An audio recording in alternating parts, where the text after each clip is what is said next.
সকাল সকাল এখানে দিয়ে দিল গোল্ডেন আইস হোটেলের বেড টি।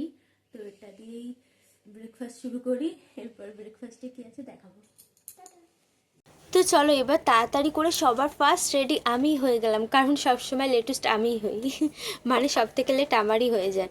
চলো এরপর একটু হাজব্যান্ডকে নিয়ে বারান্দায় গেলাম, আর বারান্দায় গিয়ে এই গানটা করছিলাম, বারান্দায় রোদ্দুর তোমার দেখা নাই। সত্যি বারান্দায় একটু রোদ ছিল না। চলো এরপর ব্রেকফাস্ট করতে যাওয়া হলো, আর ব্রেকফাস্টে ছিল ব্রেড আর ডিম সিদ্ধ। তো আমি ব্রেড ডিম সিদ্ধ অতটা পছন্দ করি না, যেহেতু গাড়িতে অনেকটা জার্নি করতে হবে, তাই এটা খাওয়া, না হলে তো উল্টি হয়ে যাবে। চলো এরপর ঘুরতে যাওয়া যাক।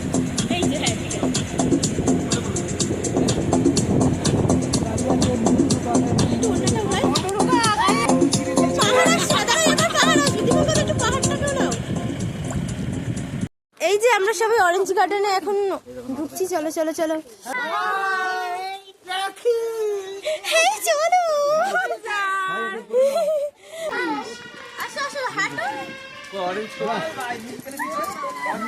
কি সুন্দর।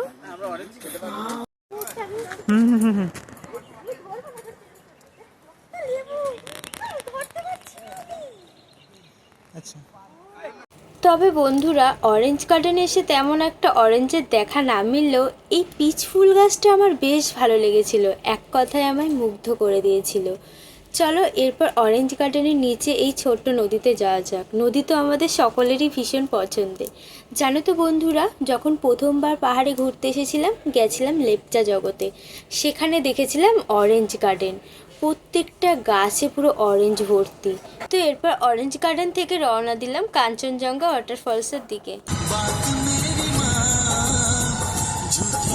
তো আমরা ওয়াটারফলসে এখানে এসে গেছি, আর এখানে পার হেড 20 টাকার টিকিট কেটেই প্রবেশ করতে হবে। তো চলো এখন কাঞ্চনজঙ্ঘা ওয়াটারফলস, একটু দাঁড়িয়ে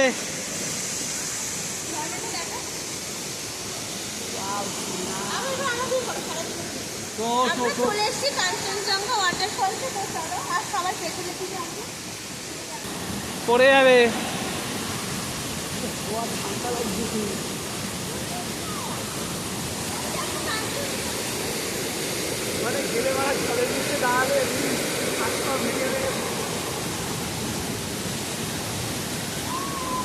তবে বন্ধুরা ওয়াটারফলস কিংবা ঝর্ণা, এর আগেও ঝর্ণা দেখেছিলাম, তবে সেই ঝর্ণাগুলো ছোট ছিল। এইবারে এই প্রথম এত বড় ঝর্ণা দেখছি, মানে প্রকৃতির এক আলাদাই সৃষ্টি আমরা অনুভব করছিলাম। চলে এসেছি ওয়াটারফলসে, দেখতেই পাচ্ছ এই যে কাঞ্চনজঙ্ঘা ওয়াটারফলসে আমরা চলে এসেছি। এই যে বাসে কি দাও, খুব মজা হচ্ছে, মানে সবাই সোয়েটার পরা, আমি সোয়েটার পরে নেই, তাও খুব ভালো লাগছে।